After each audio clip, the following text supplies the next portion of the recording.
Agora a gente vai ver as EC2, né? As máquinas virtuais EC2.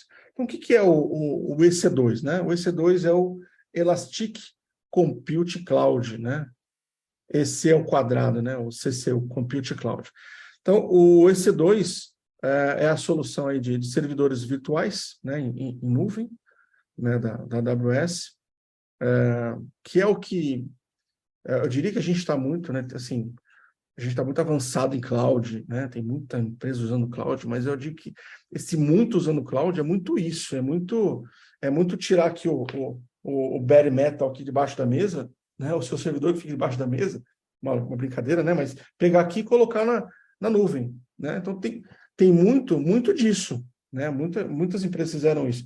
Então pegaram o servidor de banco de dados, subiram uma máquina EC2 e instalaram lá o banco de dados.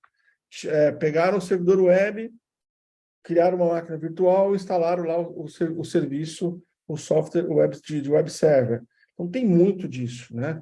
Agora, esse lado de serverless, esse lado para dados, tem ainda muito espaço, né? E, assim, dar os parabéns e aí aproveitar também, né?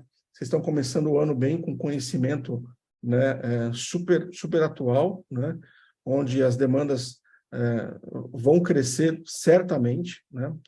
E a AWS é o que está na frente, né? Ela é líder no segmento, tem muita gente fazendo coisa também em Azure, em GCP, né? Mas ainda a AWS é que fornece o maior número de serviços, né?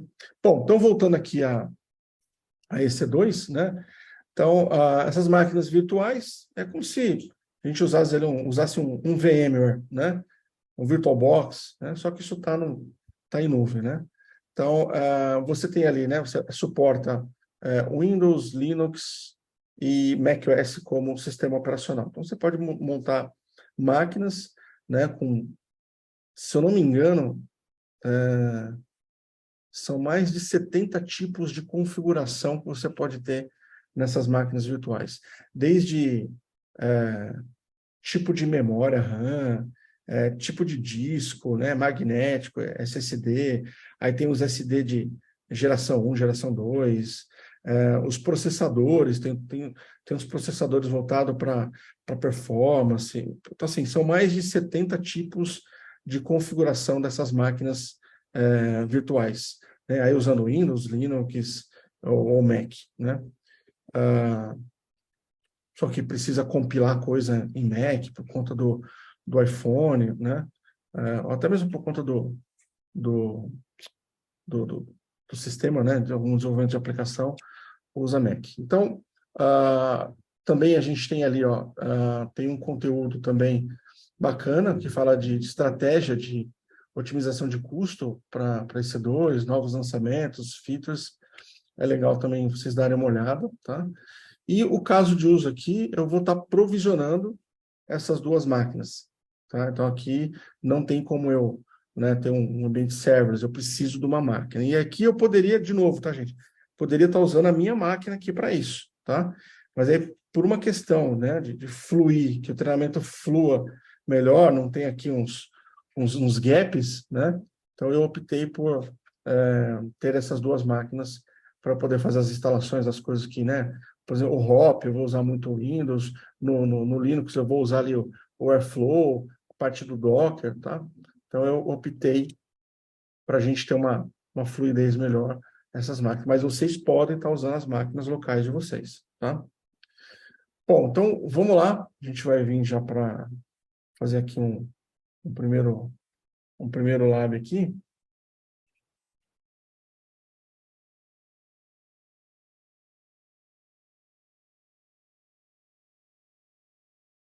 Eu vou voltar lá para console.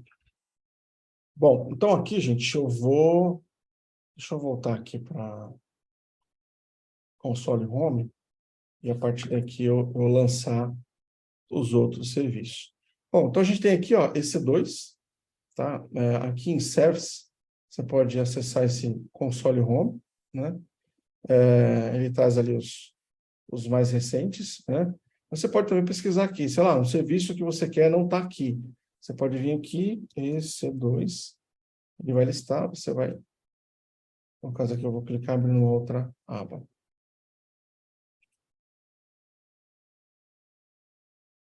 Bom, então em termos de EC2, aqui em Norte Virgínia, então olho bem também, porque essa é uma parte que eu vou ter que fazer manual, tá? As outras coisas a gente vai fazer tudo usando o CloudFormation, tá? Mas essa aqui não... Até poderia também ter, mas fica mais dinâmico dessa forma. Então, eu tenho aqui, ó, aqui em AMIs, né? Que aqui é o Amazon Machine Images, né? As imagens das máquinas. Eu tenho duas imagens, tá? Eu tenho aqui uma imagem para o Windows e tem aqui uma imagem para Linux, tá? Vou subir uma, depois eu faço com a outra, tá? Então, eu vou escolher aqui, ó. Eu poderia... Poxa, mas, Ricardo, então eu só poderia usar a sua imagem? Não. Eu vou fazer aqui, ó. Fazer aqui, depois eu desfaço. Vou vir aqui, ó. Launch Instance. Aqui, ó, em Instance, Launch Instance. Criar né, uma máquina virtual. Então, fazendo isso, você tem aqui um passo a passo, mas olha só, software AMI, né? Então, vou clicar aqui, aí ele me traz, ó, eu posso ter uma imagem. Aqui são imagens da própria AWS, tá? Então, aqui é uma imagem Linux, um Linux Amazon, né? Um Amazon Linux, aqui o Mac, uma imagem Ubuntu, uma imagem Windows, Red Hat, SUSE, né? Então, por exemplo, aqui, ó, Windows. Aí eu tenho as versões, né? Então, eu tenho imagens, né, desde até, acho que tem 2012. Então, sei lá, por algum motivo eu preciso de uma versão do Windows 2012, que é só a versão server, tá? Não tem desktop aqui. 2012, 2016, né? Eu estou usando aqui, na imagem que eu vou subir, eu estou usando aqui o Windows Server 2019. Tá? Cadê essa daqui? Tá? Então, se eu quisesse gerar uma máquina a partir dessa imagem aqui da própria AWS, eu poderia vir, vai me trazer um servidor Windows cru, sem nada do que eu preciso. Então, por isso que eu vou usar uma imagem minha, porque eu me baseei nessa imagem, instalei algumas coisas, que eu vou dizer para vocês o que está instalado, né? E gerei uma imagem. Para quê? Para que eu consiga usar, e caso alguém se interesse em já ter essa imagem com essas coisas instaladas, né, eu consigo compartilhar com vocês, tá? Então, vou voltar aqui. Então, vou lá para a imagem. Então, tem aqui essa daqui, eu vou criar já a primeira aqui em cima do Windows. Então, aqui, ó, Launch Instance from AMI. Então, eu vou criar uma máquina virtual em cima dessa imagem. Bom, aí, número de instância, uma só. Deixa eu só pegar aqui minha colinha aqui. Aqui o nome dela vai ser... Cadê? Onde que eu coloquei o nome dessa máquina? Aqui. Só vou manter aqui os nomes que eu coloquei para depois eu não me perder. Então, eu vou chamar essa aqui de Windows Bootcamp 8. Então, aqui eu estou dizendo que ela está vindo no catálogo, né? Assim, que eu mesmo criei. Deixa eu ver o tipo da instância. Aqui são, né, os tipos. E aqui, gente, num daqueles vídeos de pré-treinamento, ele fala bastante existe uma forma de vocês degustarem dos serviços da AWS sem custo, tá? Só que, assim, dependendo do serviço, então, alguns serviços, poucos serviços, né, pouquíssimos, são sempre gratuitos. Então, assim, nunca vai cobrar, né? No caso, por exemplo, aqui que a gente vai usar, que é o IAM, que é o serviço que controla toda a parte de segurança, de identidade, de recursos, onde a gente cria usuário, grupo de usuário, policy, roles, enfim. Então, esse serviço ele é sempre gratuito, né? Agora, tem serviço que ele é gratuito por 12 meses. Então, assim, você criou uma conta nova, você pode usar ele por 12 meses. Dependendo se sua conta não for nova, já tiver mais de 12 meses, esse serviço ele não é mais elegível para a sua conta, porque ela já tem mais de 12 meses. Tá? Tem algum serviço, e assim, mesmo sendo elegível, né, a AWS ela te entrega uma quantidade X de recurso. Né? Então, por exemplo, aqui, ó, free tier, né? Então, assim, ó, essa configuração, essa máquina aqui chamada T2 Micro, né, que é uma máquina que ela me entrega aqui, ó, uma vCPU e 1 GB de memória. Assim, porque a gente precisa, não dá para usar, tá? Então, ela é elegível para minha conta. Minha conta aqui ela é nova, né? Então, se eu pudesse usar, eu já usaria ela, não pagaria por 12 meses, ela ligada 24/7, eu não pagaria, né? Claro, se eu ficar dentro dos recursos que ela oferece, porque aqui também tem a parte de disco, tá? que ela oferece para ser elegível ao free tier de você não pagar, né? Então, aí tem serviço que ele é free tier, ele é um tipo é um teste, tipo um test drive. Você usa ele por 3 meses. Então, por exemplo, acho que o Redshift é assim, você usa 3 meses, né? Aí acabou. Se você não desligar o serviço, né? Você não remover o serviço, você vai começar a pagar. Então, vejam depois o vídeo, entendam bem aí o serviço, né? Então, assim, tem bastante coisa que tem ali os seus níveis gratuitos, mas sempre gratuitos até determinado recurso. Se eu extrapolar aquilo, aí a AWS vai começar a cobrar. Tá? Por isso que é importante criar o orçamento, porque caso você extrapole, você automaticamente não, né? Mas você recebe uma notificação, né? Puta, estourei aquilo que eu estava prevendo, porque estou consumindo mais do que eu tinha planejado, né? Bom, aqui, gente, eu vou utilizar aqui uma instância tipo T3A, que é uma instância que vem com processador AMD, tá? E é uma T3A com 8. Essa daqui, cadê? 4. Essa daqui é uma T3A Large. Ela tem 8 GB de memória, tá? Então, eu vou subir uma máquina com Windows, com 8 GB de RAM e 2 CPU, tá? Bom, aqui esse Keeper é importante para a gente ter aqui o... Deixa eu criar aqui um novo create do Keeper. Deixa eu ver qual que é o nome que eu tenho que dar aqui para ele. Esse Keeper aqui, gente, é onde está a senha, tá? Para a gente depois poder saber a senha e a gente poder logar no Windows, tá?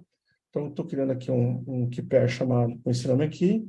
O formato do arquivo vai ser esse .pen, que depois eu vou utilizar ele em outros lugares, tá? Então, estou criando, ele vai pedir para baixar. Então, já vou baixar esse cara aqui. Deixa eu ver onde eu vou colocar ele aqui. Eu vou colocar ele... Vou colocar aqui, depois eu vou download, depois eu pego. Então, salve num lugar conhecido. Às vezes, ó, ele vem com... Tá vendo? Eu não sei por que acontece isso. Tem lugar que ele salva como PEN, ele veio como .ser, tá? Mas aqui você pode vir aqui, ó. PEN. Beleza. Depois eu vou copiar ele lá para a máquina Windows. Que mais aqui? Bom, Network. Então, ele está utilizando aqui, ó, a VPC, que é a VPC Default, né? Cadê aqui, VPC...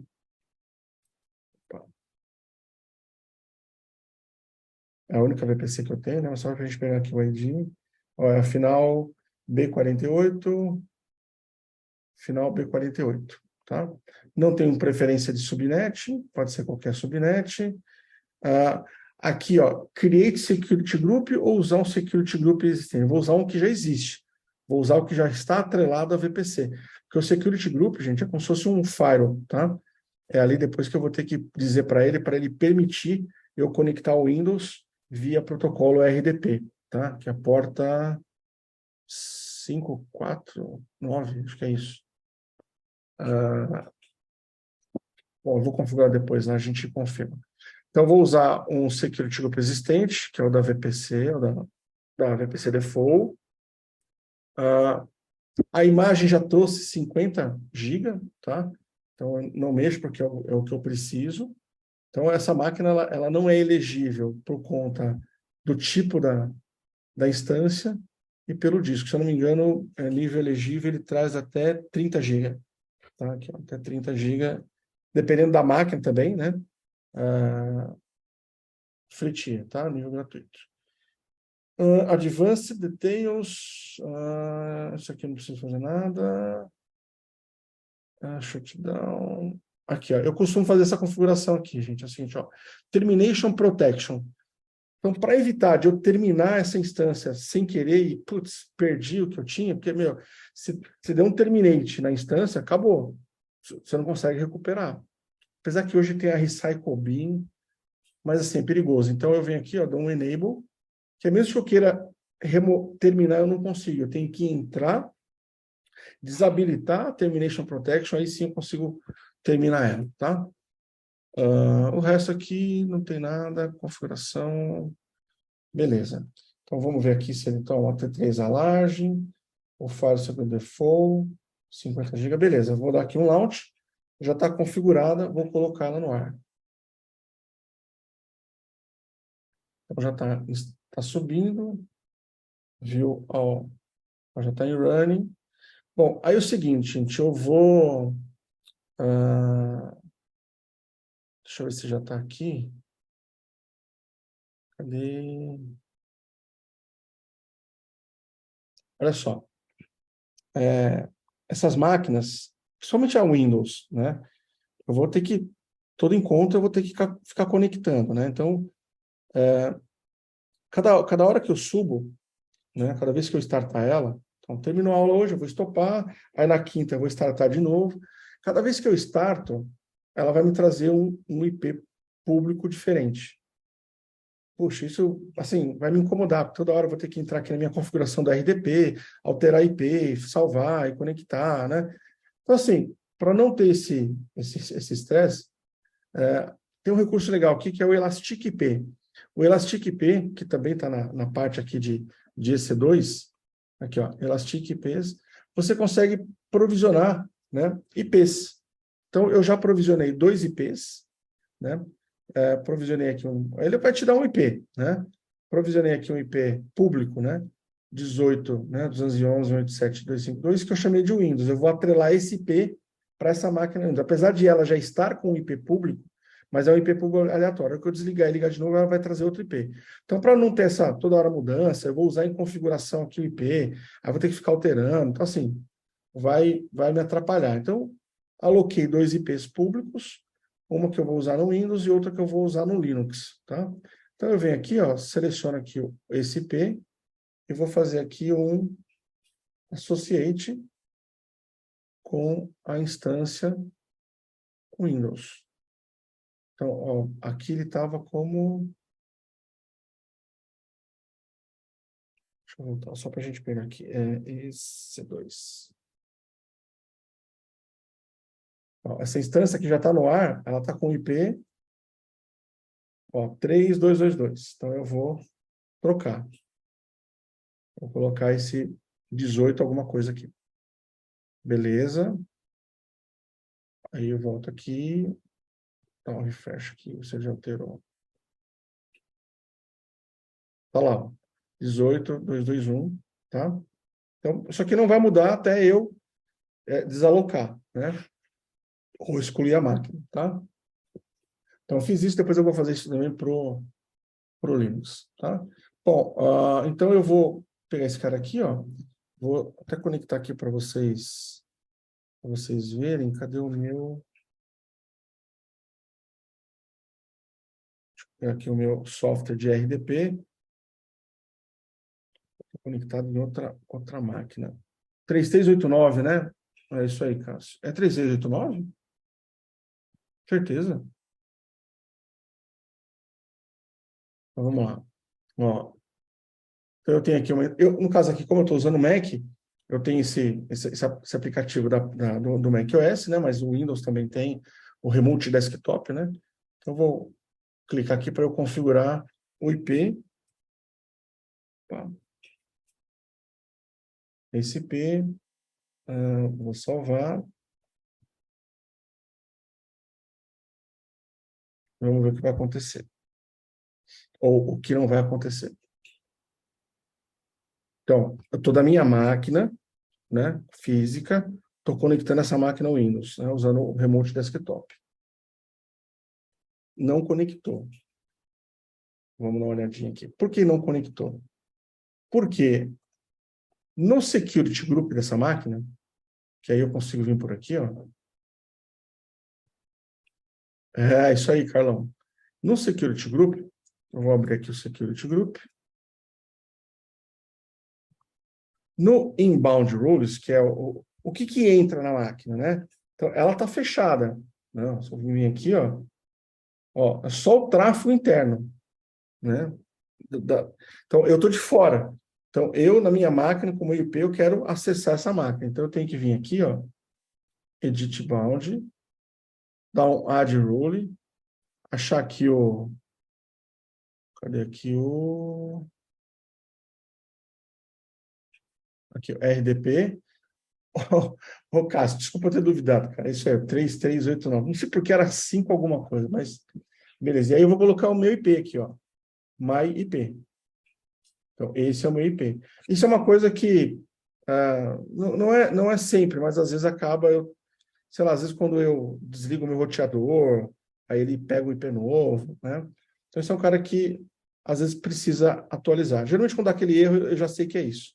Puta, meu IP mudou. Aí eu venho aqui, my IP, ele já traz o IP novo, save.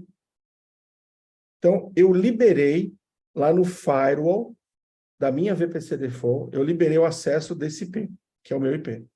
Tá? Agora sim eu posso voltar lá no meu RDP. Vamos conectar de novo. Opa!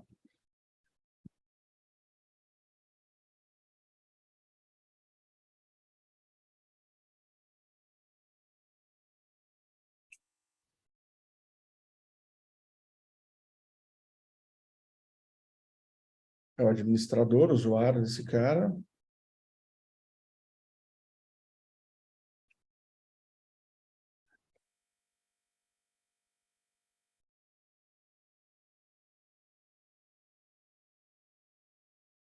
Bom, então aqui é o seguinte, gente, vamos lá. O que essa máquina já tem?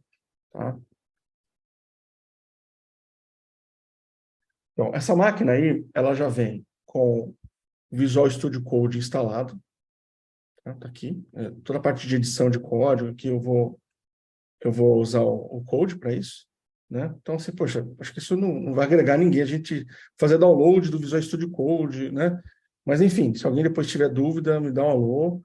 Eu vou deixar os links, tá? Para vocês naquele arquivo de links. Eu não vou fazer aqui, mas eu vou deixar o link caso alguém queira fazer o download, tá? Pô, quero montar uma máquina do zero, né? Vou deixar os links de todos os softwares instalados, tá? Então, tem o Visual Studio Code. Essa máquina aqui, ela já tem o Java instalado, tá? Deixa eu abrir aqui.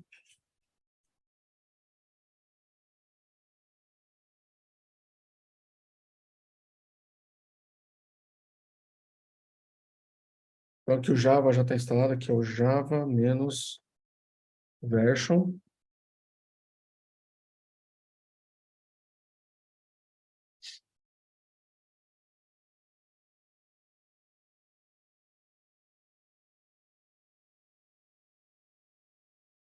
É que ela está iniciando ainda, demora um pouquinho, mas aqui, ó, tá? Já está o Java 11.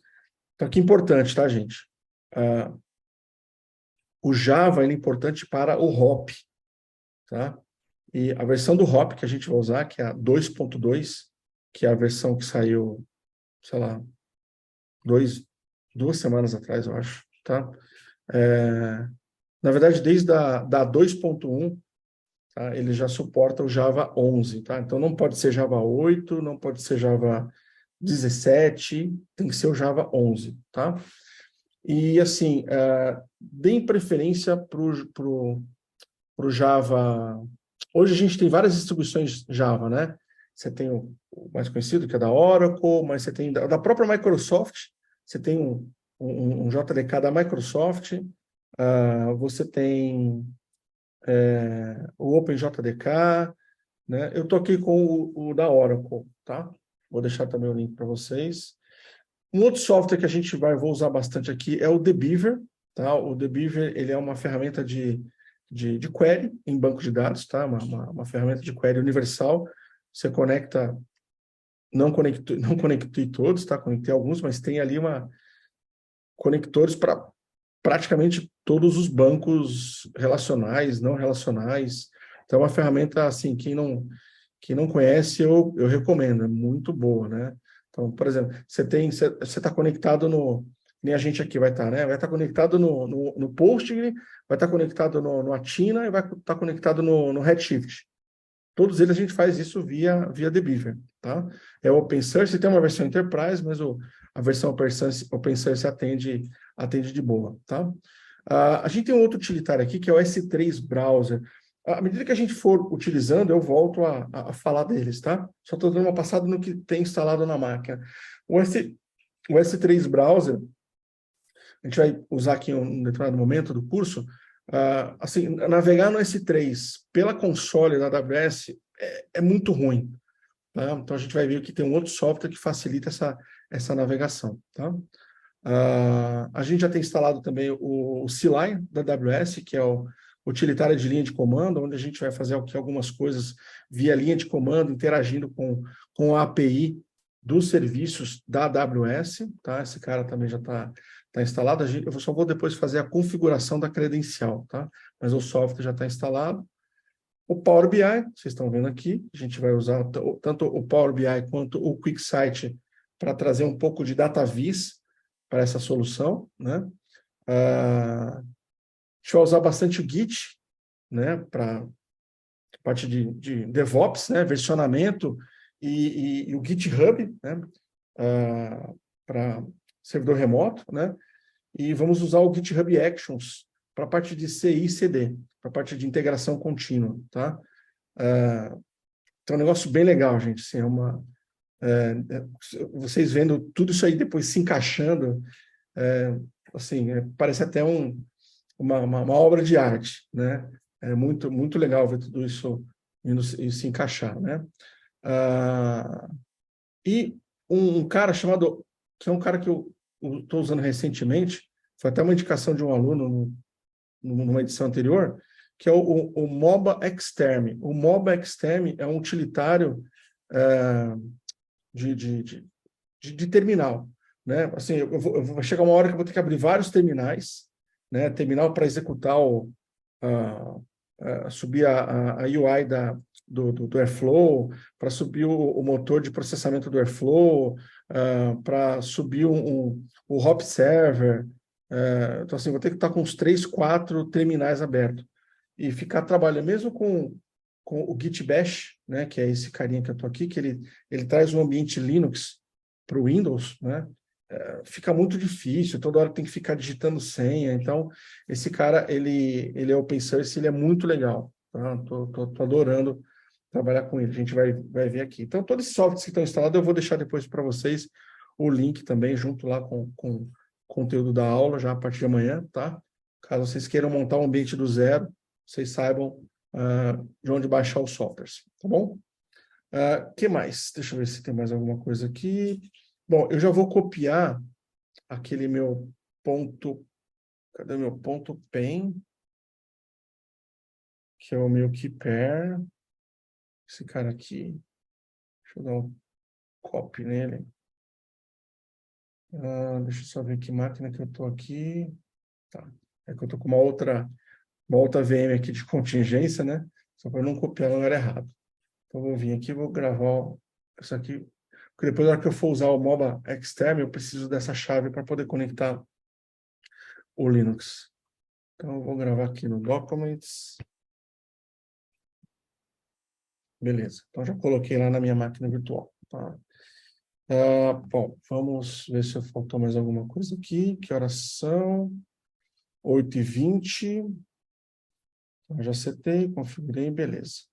Bom, agora eu vou fazer o seguinte, eu vou fazer por aqui, vou fazer por lá, que já tá fácil, está no esquema. Eu vou subir a outra máquina, que é a Linux, tá? Então, assim, gente, no Windows, vou estar usando tudo aquilo ali que a gente viu, né? Interface gráfica, né?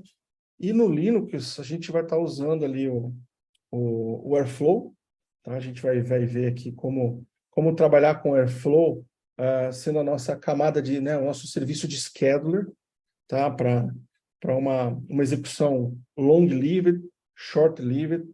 Depois eu explico melhor o que são esses termos aí, tá?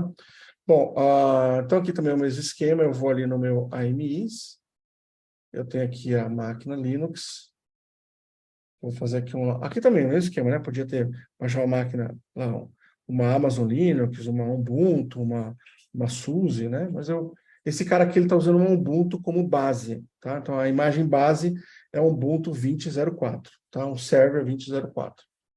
Então eu vou fazer um launch desse cara aqui. Deixa eu pegar aqui as minhas colinhas aqui com relação ao nome. Esse aqui é o nome da máquina. Linux Bootcamp.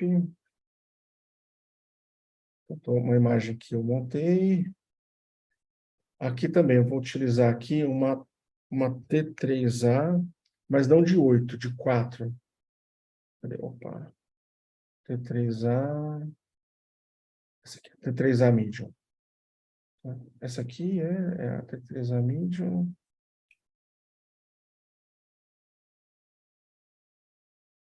Peraí. T3A. 4 de RAM e duas CPU, tá certo, esse aqui. Então, uma T3A Medium, o Keeper, eu vou usar esse que eu criei, tá? Eu não vou criar outro, vou usar esse cara aqui, ó, tá? Porque eu vou configurar ele no Windows para conectar o Linux, tá? Então, vou usar o que eu já criei. A VPC ainda é a VPC Default, a subnet não importa, o Security Group é o mesmo também, é o da VPC Default. E aqui ele tem essa imagem tem um disco menor, 30 GB, porém, apesar do 30 GB estar dentro do elegível, né? Mas o tipo da instância não é, então eu vou pagar. Depois eu vou trazer aqui uma conta para vocês, que esse ambiente aqui, se ficar ligado o mês inteiro, vai ficar aí acho que uns $50. Mas eu não vou usar, né? Então eu vou usar muito no nosso horário aqui, né? Então vai gastar bem menos. Se eu não me engano, um aluno acho que chegou a gastar $10, tá? Não só com a máquina, né? Usando as outras coisas também, tá? Porque tem alguns serviços que não tem nível gratuito. Por exemplo, o Atina, né? Que é a parte de processamento de query, né? Ali não tem nível gratuito. Ali você rodou, você paga centavos, mas você paga, tá? Centavos de dólar, tá, gente? Bom lembrar. Aqui em Details, também aqui o mesmo esquema, eu vou colocar o meu stop, o meu Termination Protection, aqui, para eu não pisar na bola. Então, aqui está uma instância, o Linux, beleza, T3A Medium, o Security Boot Default, beleza. Então, vou fazer aqui um launch, colocar no ar mais uma máquina virtual, e estou lá, tá? Estou com as duas máquinas rodando.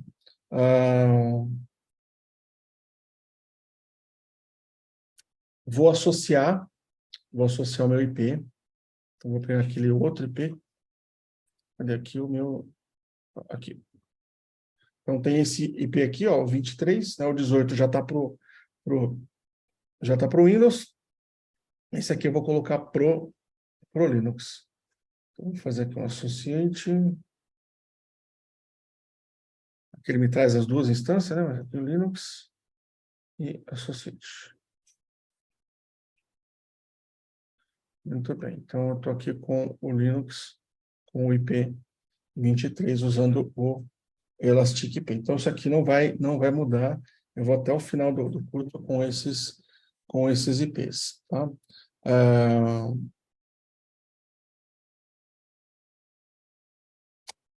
beleza. Vamos fazer aqui já uma conexão. Bom, então eu vou abrir aqui, ó, o MOBA externo.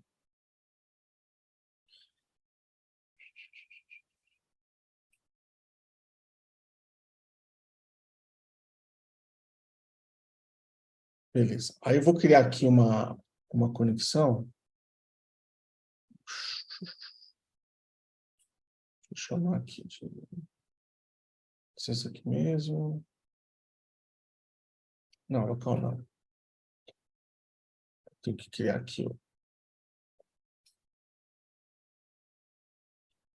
Deixa eu criar uma nova sessão. SSH. Então, aqui é o seguinte, gente, ó. Vocês vão ver lá nos vídeos de pré-treinamento como é que a AWS cobra. Então, ela cobra pelo tempo e quantidade de uso dos recursos, né? E cobra, por exemplo, CPU e memória. Ela te cobra pela quantidade que você configura e pelo tempo de uso. Disco, ela te cobra pela quantidade de espaço ocupado pelo período ocupado. E ela te cobra também por transferência de dados, tá? Então, assim, tem uma parte de documentação que fala sobre transferência de dados, dê uma olhada também, mas, assim, o maior valor na transferência de dados é quando você tira o dado de dentro da AWS. Então, você tirou o dado, né? Por exemplo, estou usando o Power BI e eu tenho que atualizar o cache do Power BI. Então, eu vou pegar o dado que está dentro aqui do meu data lake ou dentro de um banco, no RDS, estou levando lá para a cloud do Power BI. Eu estou tirando, então eu vou pagar, né, por essa transferência. Então, sempre que vocês puderem, porque assim, cada máquina, deixa eu voltar aqui, ó, cada máquina, apesar de eu ter configurado o IP público fixo, né? Então, cada máquina, ela tem um IP público e um IP privado, tá? Então, o IP público para você poder sair para a internet, né? Ou vir da internet. O IP privado, ele atua dentro da rede da AWS. Então, assim, é uma rede mais rápida, o throughput é muito mais rápido. Então, assim, se vocês puderem, né, dentro da configuração, dar preferência para comunicação usando a rede privada, melhor, tá? Porque não faz sentido você sair de uma máquina que está dentro da AWS, na mesma região, sair pelo IP público e entrar no IP público de outra máquina para consumir um serviço. Você está pagando por isso. Então, consome isso internamente. Chega no mesmo local, mas via rede privada, tá? É o que eu vou fazer aqui, ó. Eu vou pegar aqui o IP privado da máquina Linux. Eu vou colocar aqui, ó. Então, esse é o IP que eu vou conectar. Eu vou conectar esse cara aqui usando aqui um usuário Ubuntu, que é o usuário default lá do Linux. Deixa eu ver se tem mais alguma coisa aqui. Aqui, ó, use private key. Vou escolher lá o PEN.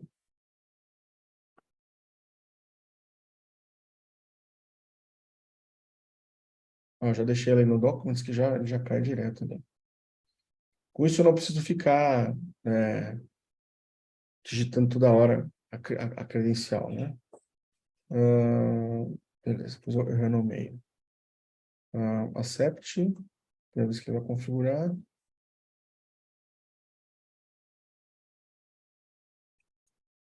O que ele disse? Tá, peraí.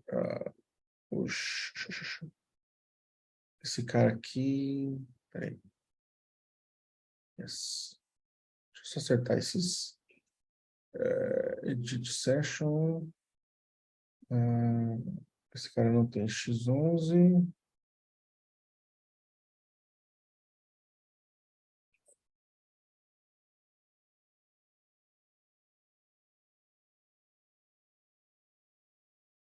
Faltou aqui um comando já para ele cair com o usuário administrador. Onde que está? Aqui. Eu já vou dar aqui um sudo bash para já conectar como administrator, tá? Aí ele já vai cair como root. Tá lá. Tá como root. Aí daqui eu mantenho esse usuário conectado. Então aqui deixa eu já mostrar uma coisa que essa máquina, que essa máquina tem? Ela já está configurada, tá assim, já está sincronizado o horário da Linux com o Windows, tá? Já tá o TC-3, tá? Isso já foi configurado. E essa máquina ela já vem com o quê? Cadê aqui? Ela já está com o Docker instalado, tá? O Docker, que a gente chegar na parte do Docker, eu segui uma instalação do próprio site da Docker, tá? Docker image, já tem uma imagem aqui.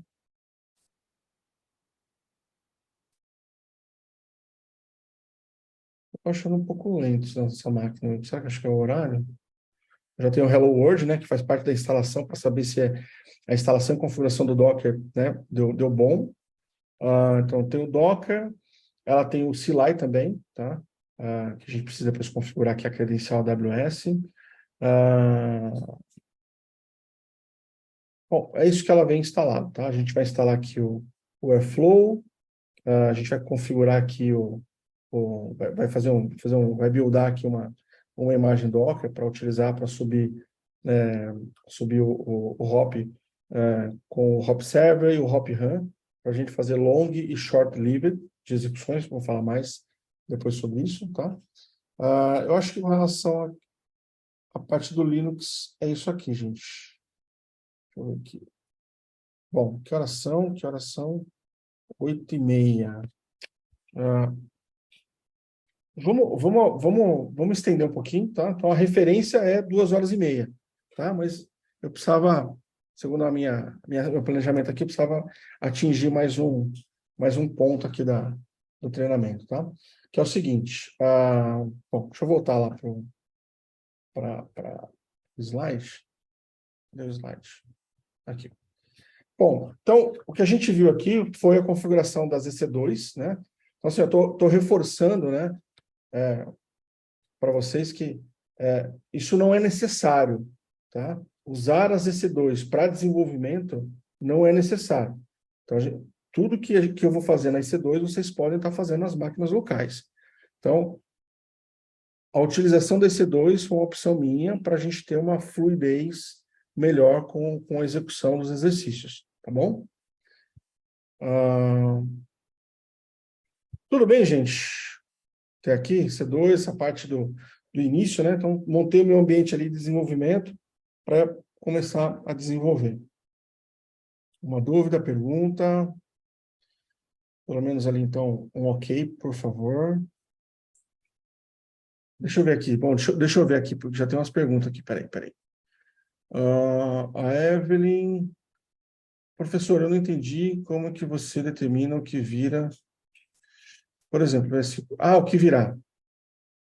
Então, eu não sei se depois da tua pergunta com os meus comentários, né? Mas a imagem já estava pronta, né? Eu já tinha feito eu usei uma imagem base pura, só do sistema operacional da própria AWS, instalei ali as coisas, né? E a partir dali gerei uma imagem. Deixa eu até mostrar aqui, ó, caso alguém tenha. Poxa, mas como que você gera uma imagem de uma máquina, né? Aqui, ó, cadê? Aqui, ó, na máquina ligada, quer dizer, aí tem que ser feita com a máquina desligada, tá? Você seleciona aqui, aí você vem aqui em Actions, ó, Create Image. Então, você consegue criar uma imagem, tá? A partir de uma máquina já configurada. Foi isso que eu fiz. Eu baixei tudo, instalei, deixei pronto, gerei uma imagem para eu poder, né, utilizar e compartilhar com vocês, caso vocês queiram também ter acesso a essa imagem, tá? Então, se eu não respondi tua pergunta, Evelyn, quiser ligar o áudio aí, fica à vontade, tá? Deixa eu ver o que o Fernando perguntou. Ricardo, de todos os softwares dessa máquina Windows, só Power BI que tem a dependência do Windows. Então, pode ser tudo instalado no Mac ou Linux. Cara, eu acho que não é só o Power BI, cara. Eu acho que Quer dizer, na verdade eu não sei, posso até investigar depois e te falar, Fernando. Eu não sei se esse MOBA Xterm, se ele tem para Linux ou para Mac. O S3 Browser, ele não tem para Mac, porque eu tive que comprar um FileZilla para poder acessar o S3. Então, acho que não é só o Power BI não, tá? Mas eu vou dar uma olhadinha, cara. Eu vou pegar essa informação aí e devolvo para vocês lá no grupo, tá? O Kleber, se usarmos a imagem que ele criou, não precisamos... Isso, não precisa instalar. Gente, é só assim, é mais para ajudar, né? Mas assim, eu de verdade, eu gostaria de montar do zero, né? Se eu estivesse fazendo treinamento, eu ia falar, me dá os links, eu vou subir aqui uma máquina na Amazon, uma EC2, o Windows zerada, eu vou instalar tudo, né? Mas assim, quem quiser para adiantar, né? Porque assim também, gente, fica fazendo download, mas enfim, tem para todos os gostos, tá? Também fiquei na dúvida porque duas máquinas. Não sei se... Não, gente, nenhuma pergunta é muito ou pouco. Fiquem à vontade para perguntar. Tá? Eu vou estar respondendo com relação à sequência. Talvez, né, eu já tenha até respondido, mas eu vou responder para ficar aqui. Tá? Eu vou estar perguntando por que as duas máquinas. Então, eu vou usar, na máquina Windows, eu vou usar algumas coisas que só rodam no Windows, por exemplo, Power BI, e na máquina Linux, eu vou usar algumas coisas que só rodam em Linux, por exemplo, o Airflow. Né? Então, assim, não dá para instalar o Airflow no Windows. Até dá, desde que na máquina Windows você tenha ali um WSL, né? um Windows Subsystem Linux. Né? Aí você instala no Linux. Então, tá? Como essas máquinas servidoras da AWS não permite eu virtualizar, então por isso eu criei uma máquina Linux. Tá? Então, se não ficou claro, espero que tenha clareado isso aí, tá? Beleza, ok. Beleza, respondeu, show. Para compartilhar as imagens, você precisa do meu. Isso, manda para mim no grupo, tá, Fernando? Por favor. Porque lá eu não perco. Aqui eu vou desligar, vou perder.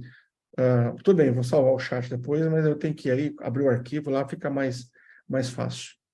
Manda lá, fala assim, Ricardo, compartilha a imagem para esse ID aqui. Aí eu vou lá já. Se quiser mandar em PVT, né? Não quiser colocá-lo no grupo, né?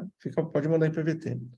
Fernando, bom saber do detalhe que não permite WSL na VPC. Não é na VPC. Nessas imagens Windows da AWS, 2012, 2016, 2019, são versões servidoras, né? E ela não permite a virtualização. Então, você vai lá, quer instalar um VirtualBox e criar uma máquina virtual dentro da máquina virtual. Não funciona, ele não deixa instalar, dá pau. O próprio VirtualBox não consegue porque ele fala, precisa habilitar o serviço de virtualização, tá? Então, e assim, tem as máquinas desktop, que é um outro serviço da AWS, que é o Workspace, mas eu acho que nem ela também deixa, porque já são máquinas virtuais, né? Então, acho que não rola mesmo. Então, se eu não me engano, cara, sobre isso, parece que só a GCP que permite isso. Já rolou, estava num grupo aí, rolou uma discussão dessa, e alguém falou que parece que uma máquina na GCP, você sobe uma máquina virtual, você consegue virtualizar uma máquina dentro da máquina virtual. Parece que lá permite, tá? Muito bem. Beleza, gente. Então, vamos seguir aqui. Tá, então, beleza com esse assunto aqui. Que horas são? Que horas são? 2h40, 8h40. Acho que não vai dar, não. Eu não queria matar. Cadê aqui? Apesar que isso aqui acho que é rápido, né? Vamos lá.